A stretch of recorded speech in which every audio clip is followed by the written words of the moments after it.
Dumela makulu azvina kumira zvakanaka ndadzoka zvekare pana panyaya version nezuro pane bepa reAfrica Beautiful Rune rakabudisa nyaya rakabudisa ende ndakachuza kuignore that nyaya iyoyo but vanhu ndobva vauya kwandiri vakati why wewe wakaignore vachinyora zvinhu zvakadai why usina kuuya kuti utiudzewo maonero ako panyaya iyi muri Zimbabwe munozviziva kuti inini I am the nyaya metician zvechokwadi nyaya idzi ndinodziweka semets so panapa ndadecide kuti ndidzoke sekurequesta kwamakaita kwandiri muchindiudza kuti please tiudze what do you think, what's your take on this zvanyorwa nevanhu ava nhasi so ndabva ndauya panapa kuti timboonesana kuti vari kuti kudii inyaya iyo irikungoramba ichingonetsa vari kutaura kuti SADC to conclude due processes on Zimbabwe in March ndo matauriro avari kuzviita so vari kudzika nenyaya vakati SADC will by end of March 2024 conclude its due processes aimed at reversing the illegitimacy in Harare from the past Zimbabwe elections, our sources within say. Ndo matauriro vari kuzviita kuti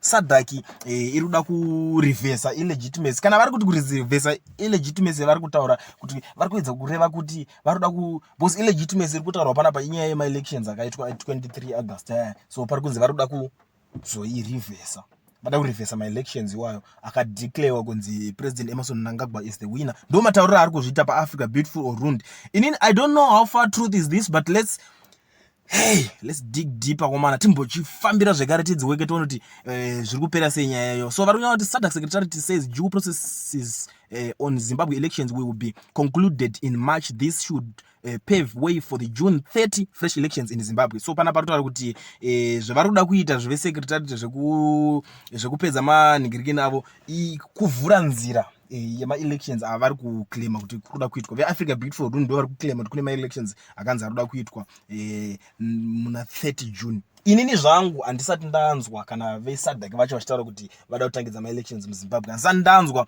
even kana vanhu veopposition vacho tikutaura zvavanhu veopposition hatisi kutaura masupporters because masupporters vakatomirirawo kuti zvinhu zvinake munyika handiti masupporters vari kutodawo kuti zvinhu zviite ball zvinhu zvitangidzwe ka vabva vanhingina so hatisi kuteerera ivavo zvavari kutaura so kana tiri kutaura zvekuti vanhu veopposition tiri kutaura mamembers vakaita semaspokesperson kunyanya kuti vataure about this whole issue nevamwe kana ma-MP vanenge vane ruzivo rwakati kuti vaconfirm but havasati vambotaura nezvenyaya president wavo chaiye anogara achitwita apo neapo asi haasati zvekare ambobata nyaya yekuti kuchanzi kuchiita 30 June election ava vakomana ava imene kuti nyaya iyi vari kuiona kupi but muri Zimbabwe sekutaura kwandinozviita kuti mushongo wepropaganda kuiexposa saka regadza tidige futi toona kuti vari kuti chii vakaenderera mberi zvikanzi that is certainly good news to everyone who has been following closely how SADC is dealing with the infringement of democratic processes in Zimbabwe, which SADC themselves have received and adopted in the form of their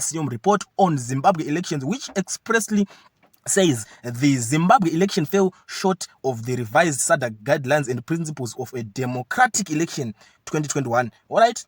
And as a publication, we are also very excited because this gives the people of Zimbabwe a chance to move on with their lives. We will also move on ourselves as a publication to another troubled SADC member state, the Democratic Republic of Congo, DRC. Mungu arikungoramba achingodzika, arikungovhurika. Mira tomuweka time pedza kuverenga zvavataura. So after making a lot of noise on Zimbabwe, we hope to do the same with the DRC, a SADC country that has known no peace. We will dig deeper to unearth why this is so. On Zimbabwe, we felt it was important to make some noise about the infringement of democratic processes in the Zimbabwe elections after SADC removed and adopted their report on Zimbabwe elections.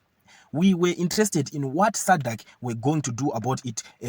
Preciously, such reports gathered dust in their shelves. We expressed our concern through to the SADC Secretariat about their silence and lack of updates on the Zimbabwean elections report to the general public. Our publication science professor says, based in Florida, says SADC should improve in their public relations. SADC usually posts on their platforms information which we don't need the SADC member state public, and indeed the whole world need to know what's happening with the Zimbabwe elections report. The DRC final report, etc. The interested public should never guess what's happening in SADC with regards to the report on Zimbabwe elections and or the DRC. There is need to improve there he said Zimbabwe held harmonized election on 24 August 2024,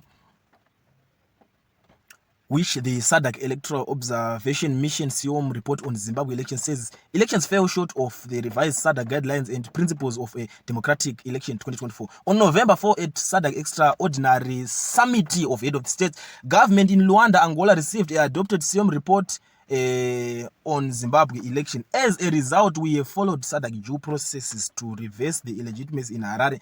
It's a good news to know that SADC will conclude due processes to reverse illegitimacy in Harare after the flawed Zimbabwe election, an African think tank says. Ndo manyorere azvakaitwa panapa pa Africa Beautiful Run. So the reason yakaita kuti inini nditange ndaignore nyaya iyi muri Zimbabwe inyaya yekuti nyaya dzavo vari kutanga vanenge vachingodzokorodza ende vanenge tanga vanenge vachingobikira nyaya dzacho. Unopedzera unongoti ai woman ai SADC ine Facebook page. These guys vane mane mapage awo machinjidzwa vanenge vachiposta ndini, but ndino expecta kunzwawo such good news dzichibuda pa SADC pachitoza kuti pane plan B or way forward iri kuitika, because vanhu vari kuda triple C, vanhu vari kuda change muZimbabwe, vanhu vari kuda kuti zvinhu zvinake futi muZimbabwe. Vanhu vakawanda vari kuda zvakasiyana siyana, nditi vamwe vari kuda kuti alright zvingogadzi pane zvinhu zvinofanira kungogadziriswawo zvavari kutarisira zvinge zvakagadzirikawo munyika yeZimbabwe nditi, but ko pakuzoramba vanhu vachingoti SADC this iri kuuya kuzonodai so SADC yacho isiri kumbotaurawo kana one word.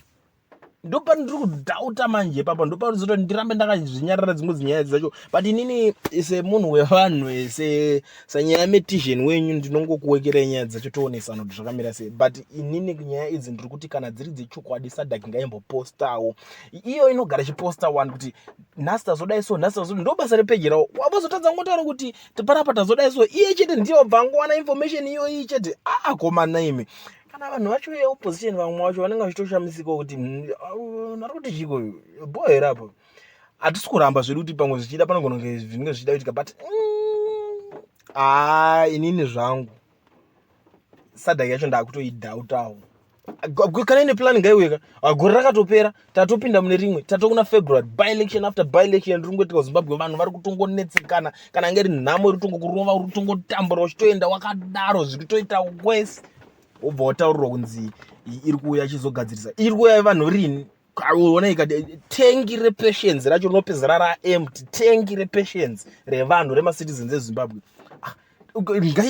Kana chinzi iri kuuya rikuuya kwete kuti vanhu vangoswera vachingonyora, ndo zvingonyorwa nezvemapepa, but isusu tinoita topedzera tatoneta because vanhu varinge vari kuda kuti zvinhu zviitike munyika in time. Kana pasina hapana, haikona kuswera uchinyebera vanhu uchinyora news dzekunyeba uchiti iri kuuya izodai so, iri kuuya izodai so, because we are sick and tired of that. Of course vanhu vari kuda change, but change yacho ngaiiti ngaingosangova change yemuromo yekungonyora kutanga mapropaganda gore richitofamba. Vakabvira kudhara iri kuzouya maDecember 27 December January 10 January chinchi vakambouya here pamazuva acho makataura acho toziva sei kuti mukutaura chokwadi tanoita kujairirwa nezvivanhu muri Zimbabwe. Ndo nyaya yacho ndauya panapa ndakakuwekera SMS sanyaya yemetition. Kana uchingotanga kusvika panapa first time yako ndakasvingokumbirisawo kuti kusubscribe handibhadharise mahara, comment like share, toramba tichidzoka tichikupai maupdates nezvimwe zvese zvinenge zvichiitika. Good news todzida, but good news dzacho tinotoda kudziverify nekuti taneta kunyeberwa. Kana pasina plan hapana, so that pakwanise kutsvagwa plan B in time. Thank you so much for watching. I rest my case.